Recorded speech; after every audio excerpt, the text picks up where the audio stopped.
My grandfather stole a heartbeat from the forest a century ago, and now the trees have come to take mine.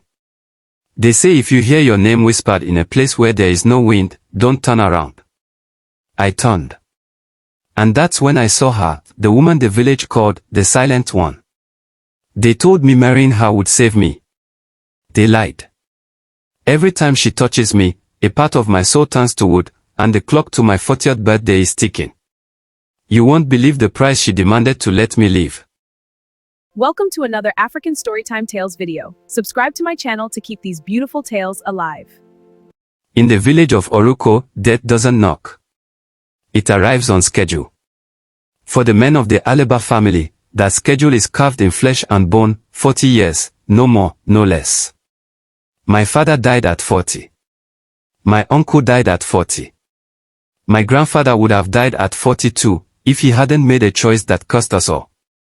I am Zuberi Alaba, and 28 days ago, I turned 39. The morning of my birthday, I woke to screaming. My older brother Kofi had been sleeping in the room next to mine.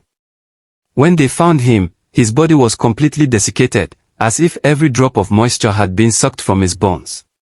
His skin was like parchment, his eyes sunken into his skull, his mouth frozen open in a silent scream. The healer said it was impossible.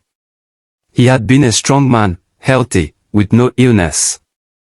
But there he lay, dried out like a husk left too long in the sun. Kofi was 40 years and 3 days old. The elders gathered in the compound that evening, their faces grim. They had seen this before. Every generation, the same pattern. The Alaba men prospered beyond measure, our lands were fertile when others turned to dust, our livestock multiplied when others died, our trade routes flourished when others failed. But prosperity came with a price tag written in years. My mother wept for 7 days. On the 8th day, she took my hand and led me to the Oruko. The Oruko lived at the edge of the village, where the cultivated land met the wild forest. Her hut was built from red clay and roofed with palm fronds that never seemed to decay. Inside, the air was thick with smoke from burning herbs I couldn't name. She sat in the center of the room, a woman so old her age had become irrelevant, her eyes milky white but somehow seeing everything. She didn't greet me. She simply stared, then began to laugh, a dry, crackling sound like bones snapping. "Another Alaba boy," she said. "Come to beg for what cannot be given." "I want to break the curse," I said, trying to keep my voice steady. "Tell me how." The Oruko's laughter stopped abruptly. She leaned forward, her breath smelling of earth and decay. "Your grandfather was a thief, Zuberi. He stole what belonged to the forest, and the forest does not forget. Every son born to your line is a debt repayment. You want to live past 40. Then you must marry the girl who was found in the forest with no tongue." I had heard of her. Everyone in Oruko had. 7 years ago, a group of hunters discovered a girl wandering near the sacred grove, naked and covered in moss. She appeared to be about 15, though no one could be certain. When they tried to speak to her, she opened her mouth, and they saw that she had no tongue, not cut out, but absent, as if she had never been born with one. The village took her in out of pity. They named her Ife, meaning love, hoping kindness would heal whatever trauma had befallen her. She lived with the potter's family, helping with simple tasks, always silent, always watching. There was something unsettling about her. Animals would freeze when she walked by. Plants seemed to lean toward her, even when there was no wind. And her skin, people said, always felt cold to the touch, like the moss that grew on the forest floor. "Why her?" I asked the Oruko. "Because she is the only door that can close behind you," the Oruko replied. "Marry her before the new moon, or die when the rains come. These are your only choices." I left the Oruko's hut with my fate sealed. 23 days until the new moon. 23 days to marry a woman who couldn't speak, couldn't explain, couldn't answer the 1,000 questions burning in my mind. But when a man is drowning, he doesn't question the rope thrown to him. I went to the potter's house that same evening. Ife was outside, drawing water from the well. In the fading light, I could see why some villagers whispered that she was beautiful and others whispered that she was not quite human. Her features were delicate, almost fragile, but there was something too symmetrical about her face, too perfect, like a mask carved by a master craftsman. Her eyes were the color of deep forest shadows, and when she looked at me, I felt as though she could see not just my face but my lineage, my history, my sins both committed and inherited. I am Zuberi Alaba, I said, though she surely knew. The Oracle has told me that I must marry you to break my family's curse. I know this is sudden, and I know you cannot answer me with words, but I need to know if you will agree. She stared at me for a long moment. Then, slowly, she nodded. The wedding was arranged for the following week. There was no celebration, no drumming, no dancing. The village understood this was not a marriage of love but of necessity, of survival. My mother prepared the bride price, cowrie shells, fabric, and yams, though everyone knew this was merely ceremony. What price could you place on a life? On the wedding night, Ife came to my compound wearing a white cloth wrapper, her hair braided with forest flowers that shouldn't have been in bloom.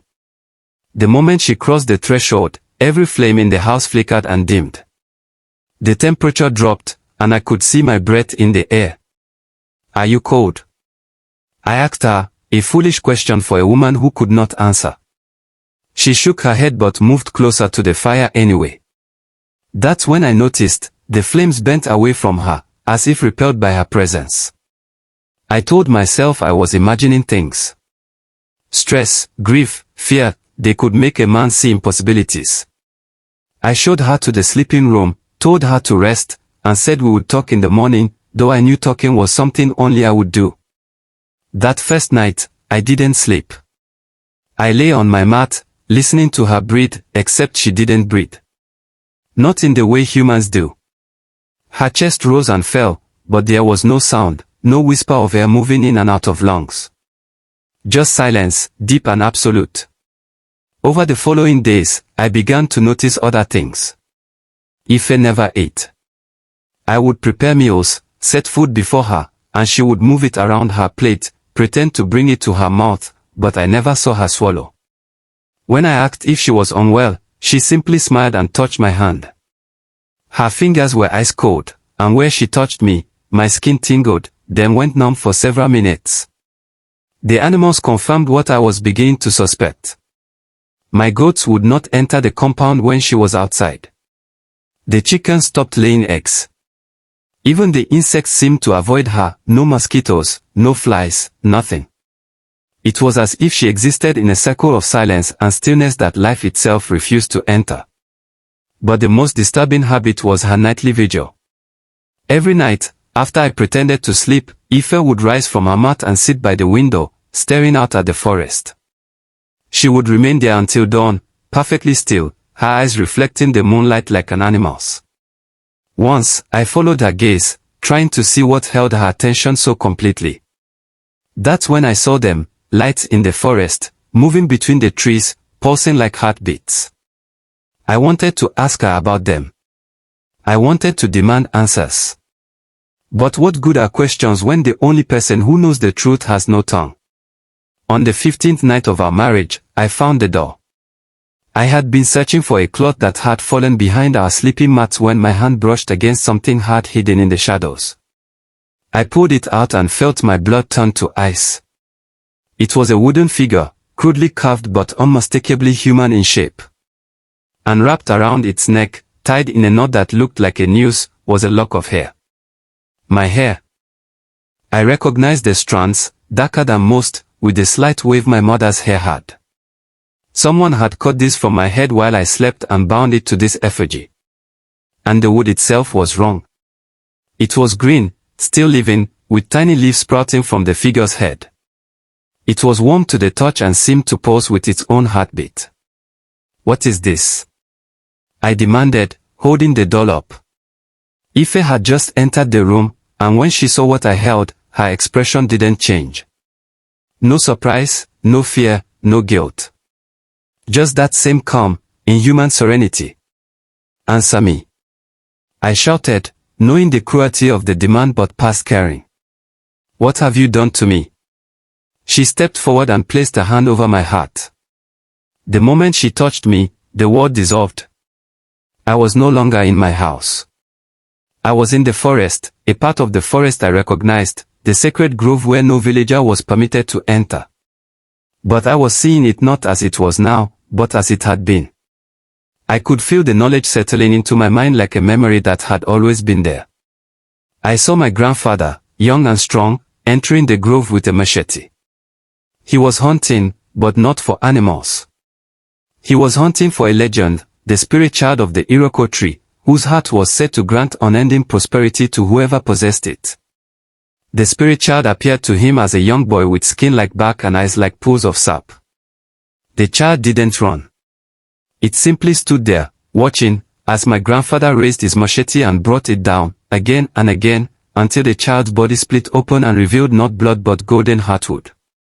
My grandfather took the heart, carved it from the child's chest, and carried it home.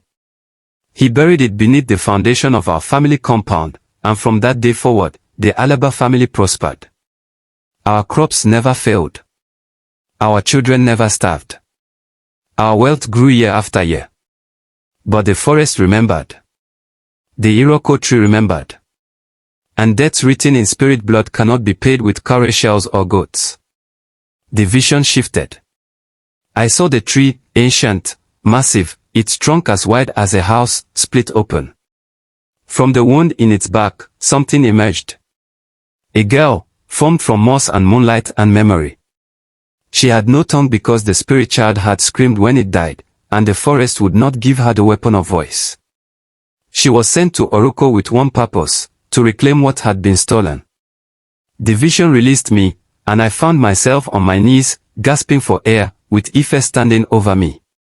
She reached down and helped me to my feet, and this time, I didn't pull away from her cold touch.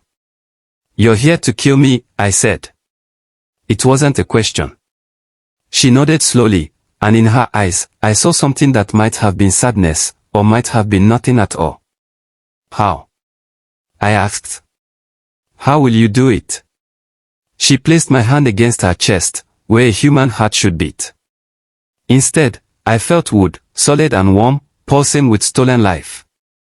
My grandfather's theft, given form. She had been wearing my grandfather's sin next to her heart all this time. And the wooden doll with my hair, it was connected to that heart. Every day I remained married to her, a little more of my life force drained into the wood, feeding it, restoring what had been taken. When I turned 40, the transfer would be complete. I would become like my brother, desiccated, empty, a husk. But unlike my brother, I would have the privilege of knowing exactly what was killing me. The Oruko said marrying you would save me, I said bitterly. Was that a lie? Ife shook her head. She picked up a stick and began to draw in the dust on the floor. She drew a tree with deep roots. Then she drew a man walking toward the tree. Then she drew the man entering the tree, and the roots growing around him. I understood. If I return what was stolen, if I give myself to the forest willingly, the curse ends. She nodded. And my children. If I ever have children, they would be free. Another nod. I laughed, a sound with no humor in it. I have no children. I have no wife, not really. I have nothing but a few more months of borrowed time. But even as I said it, I knew that wasn't true. I had nieces and nephews. I had cousins. The Alaba bloodline would continue, and every male child would face the same fate I faced unless someone broke the cycle. Unless someone paid the debt in full. I looked at Ife, really looked at her, and for the first time, I saw past the strangeness, past the wrongness, to what she actually was, a prisoner. She had been born from a tree's grief, given form for one purpose, and she had no choice in the matter. She was as trapped as I was, perhaps more so. If I go into the forest, I said slowly, if I give myself willingly, what happens to you? She tilted her head, confused by the question. You were made to collect a debt, I continued. Once the debt is paid, what happens to the collector? She opened her mouth as if to answer, then closed it again, remembering she had no voice. But I saw the answer in her eyes. She didn't know. No one had ever asked her to think beyond her purpose. Come with me, I said. I took her hand, cold, always cold, and led her outside. The moon was nearly full, and its light turned the world silver. I walked toward the forest, toward the sacred grove where my grandfather had committed his crime. Ife followed silently, and I noticed that for the first time since I'd known her, she seemed uncertain. When we reached the edge of the grove, I stopped. The trees here were ancient, their trunks thick with age, their canopies blocking out the stars. I could feel them watching, waiting, judging. I am Zuberi Alaba, I called out to the darkness. Grandson of the thief, son of the cursed, last of my line. I have come to return what was stolen. The forest held its breath. Even the night insects went silent. But I asked for mercy, I continued. Not for myself, I understand the debt must be paid. But for her. I pulled Ife forward. She was made to be an instrument of revenge, but she is more than that now. She has lived among humans. She has felt the sun on her skin and the rain on her face. She has existed beyond her purpose. I ask that when you take my life, you give her a choice, return to the tree or remain in the world as herself. For a long moment, nothing happened. Then the Iroko tree, the great ancient one at the center of the grove, began to glow. Light seeped from the cracks in its bark, green and golden and alive. The trunk split open, and I saw darkness inside, a darkness that called to me with the voice of every Alaba man who had died at 40. I stepped toward it, ready to fulfill my grandfather's death. But before I could enter, Ife grabbed my arm. She pulled me back with surprising strength and pushed me behind her. Then she turned to face the tree. She opened her mouth, and for the first time since I had known her, she made a sound. It wasn't a word, wasn't even human. It was the creak of wood bending in the wind, the rustle of leaves in a storm, the groan of roots digging deep into earth. It was the forest's own language, and she was speaking it fluently. The light from the tree pulsed brighter, then dimmed. The trunk closed partially, and I felt the pull on my soul lessen. Ife turned to me, and there were tears on her face, real tears, clear as water, the first moisture I had ever seen her produce. She touched her chest, where the wooden heart beat, and I understood. She was offering to take my place.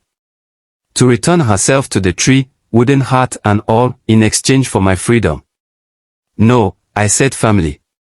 I won't let you do that. You didn't choose this curse. I did, by being born an Alaba. But she shook her head violently. She grabbed the wooden door from my pocket, I hadn't even realized she'd slipped it back there, and broke it in half. The moment it snapped, I felt something in my chest crack, and I coughed up blood. She had severed the connection, but the damage was already done. My life was bound to that wood, and now the wood was broken. I fell to my knees, feeling my strength drain away.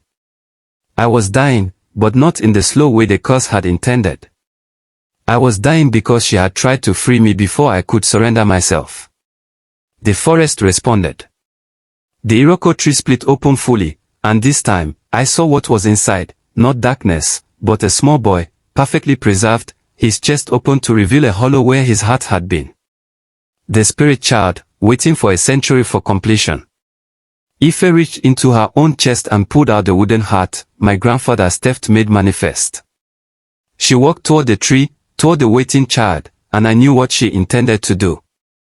She would return the heart and herself, a double payment to satisfy the debt and save me.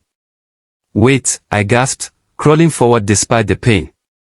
There has to be another way. But the forest had no interest in other ways. It had waited 100 years for its due.